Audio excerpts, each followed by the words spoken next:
Hi. And welcome back to Wolf Recaps. Today, I'm going to explain a movie called Let the Right One In. Released in the year 2008. The movie opens with Oskar, a meek 12-year-old boy. Residing with his mother Yvonne in the western Stockholm suburb of Blackeberg in 1982. Oskar is so wimpy that he's constantly picked on by the other boys at his school.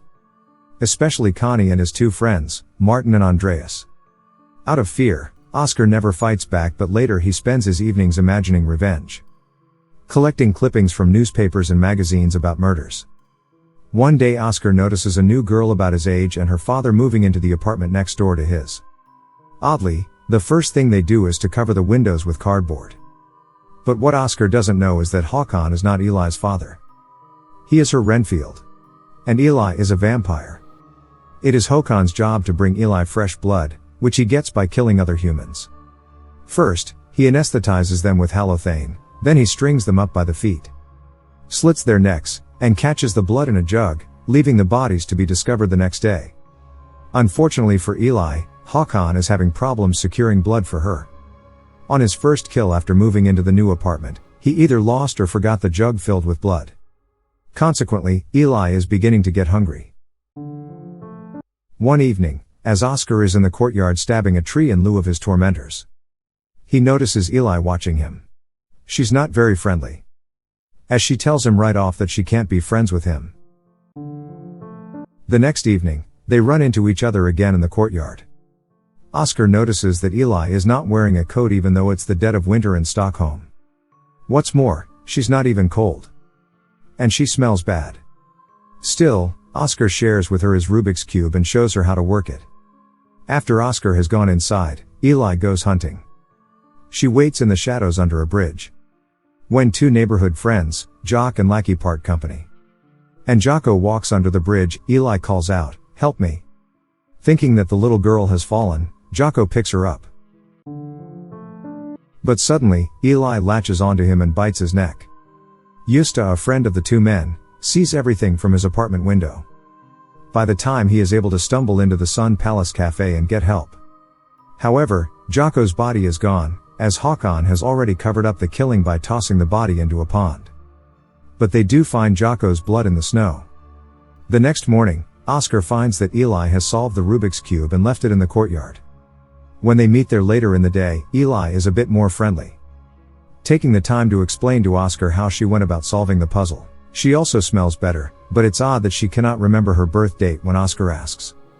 Since Eli doesn't know her birth date, she doesn't celebrate her birthdays and gets no presents.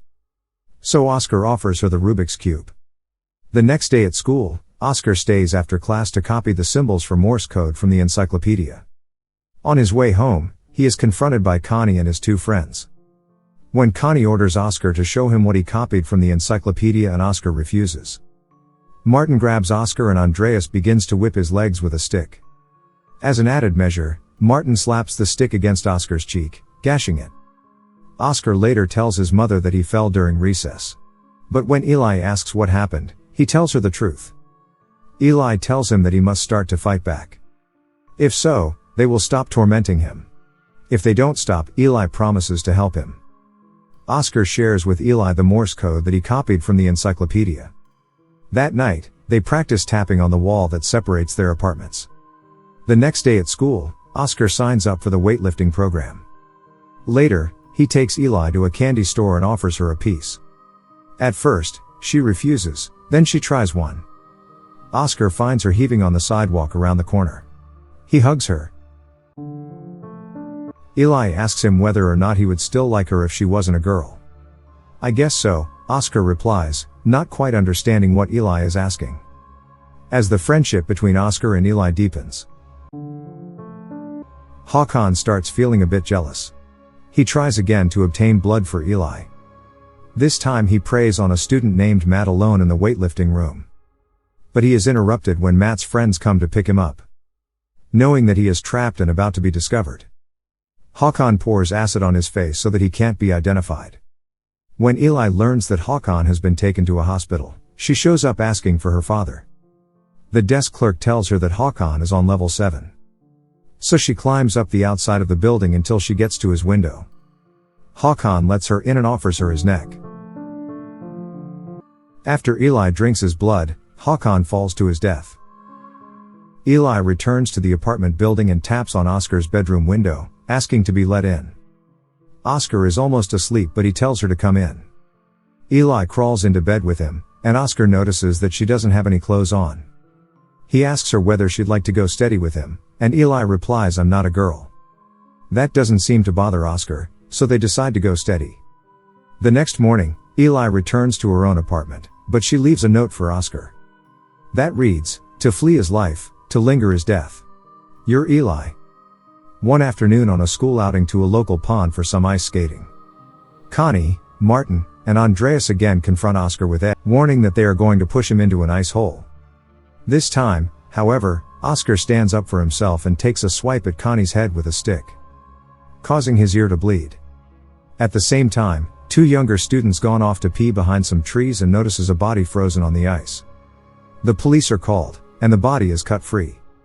Later that afternoon, after school is out, Oskar brings Eli to a basement room at the school. When Eli asks why they're there, Oskar pulls out a knife and cuts his palm, offering to mix bloods with her. Watching Oskar's blood drip on the floor, Eli can no longer stand the hunger that she's experiencing. Now that Håkan is not providing her with blood, she falls to the floor and begins to lap up Oskar's blood. The body stuck in the ice is identified as that of Jocko's. Jocko's drinking buddy, Lackey, and his girlfriend Virginia try to convince Justa to tell the police what he saw the night that Jocko was murdered. During the discussion, however, Lackey defends his closeness with Jocko by pointing out that Virginia is cold. Consequently, Virginia storms off. Lackey follows her to the subway where Eli jumps on her. Fortunately, Lackey is able to kick Eli off before she kills Virginia. Unfortunately for Virginia, Lackey's save only means that Virginia is doomed to become a vampire. She notices the change the next morning when she opens the blinds and quickly closes them again. That evening, she visits Justa's apartment looking for Lackey, but she is viciously attacked by Justa's cats. Later, in the hospital, Virginia realizes that she's been infected with something and decides that she doesn't want to live. She asks the doctor to open the blinds to her room. And immediately, she is consumed in flames. Oskar has figured out that Eli is a vampire and confronts her. Knocking on the door of her apartment, he is let in to see that there is no furniture and that Eli smells bad again. When Eli comes to his apartment and asks to be invited in, he stalls, asking her what would happen if he didn't invite her in. Eli steps inside and begins to bleed from various places on her body. Oskar relents and invites her in. Eli explains that she drinks blood because she has too. Apparently, Oskar understands, as he allows Eli to shower and put on one of his mother's dresses. As Eli dresses, Oskar peeks in the door and notices that Eli has a horizontal scar across her public area, and no evidence of a vaginal slit. When Oskar's mom comes home, Eli immediately scampers across the window from Oskar's apartment to hers, even though it's 2-story up. The next morning, Oskar finds a note from Eli asking him whether he wants to meet her that evening. Lackey has somehow traced Eli to her apartment. He breaks in and finds her asleep in the bathtub. Because he can't see in the dark, he rips open the cardboard covering the windows. Oskar, who was in the apartment waiting for Eli to wake up, screams no, giving Eli sufficient time to jump on Lackey and drink his blood. After feeding, Eli thanks Oskar, but informs him that she must go away. That night, Oskar looks out the window to see Eli moving. The next day, Oskar gets a call from Martin, asking whether or not he's going to be at swimming practice that afternoon. Martin also tells Oskar that he thinks Oskar was right to stand up to Connie.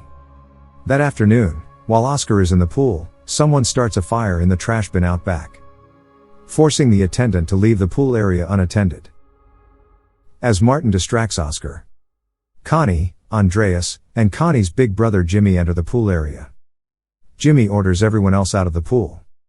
When they are alone with Oskar, Jimmy gives Oskar an ultimatum. Either stay underwater for 3 minutes or have one of his eyes poked out. Oskar's eye for Connie's ear.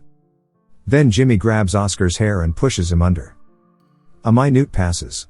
Suddenly, feet can be seen skimming on the surface of the water, followed by Jimmy's severed head, and then Jimmy's severed arm.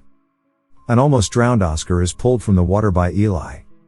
who has just slaughtered 3 of Oscar's tormentors, leaving the 4th sobbing on the side of the pool.